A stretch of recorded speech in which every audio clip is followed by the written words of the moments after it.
So when I'm taking photos and surfing, I carry a lot of stuff. On my most recent travels, I actually weighed out my checked bags. So I had like a surfboard bag and another bag that I checked. And then I had a carry-on camera bag and then a little belt bag that I had on the front.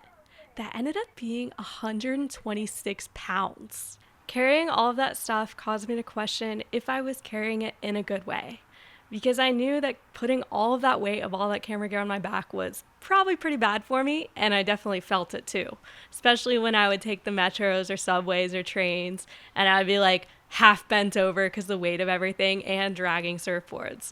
So I was like, there's got to be a better way.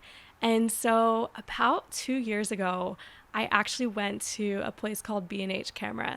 And if you're familiar with the photo video space, you know that B&H Camera is kind of a superstore when it comes to all things photo and video.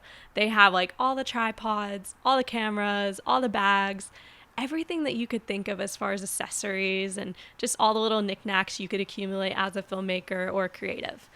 And I went into that store with a mission. I was on a 16-hour layover. I was in New York City, and I thought that I could find a bag that was better than what I had.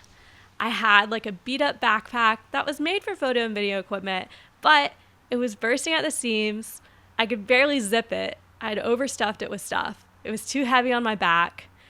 It kept falling my tripod out of it. So it had like a side sleeve where I could put my tripod, but it kept falling and whacking me in the side of the arm. So I was like kind of fed up with it at this point, and I knew that there had to be something better. So I went to B&H. I explained my problem. We narrowed it down in their computer system to about 5 potential bags. And I wanted it to also be something that I could carry on the airplane because I don't want to check my camera gear. And honestly, you probably shouldn't either. And going and looking at these bags, we basically played Tetris for maybe 2 hours, it felt like. We placed all of my flash, my cameras, my lenses, different photo, video, and audio equipment in different configurations. We tried to make it work with these 5 different bags we had narrowed it to that were still technically within carry-on size. We couldn't find a solution that worked.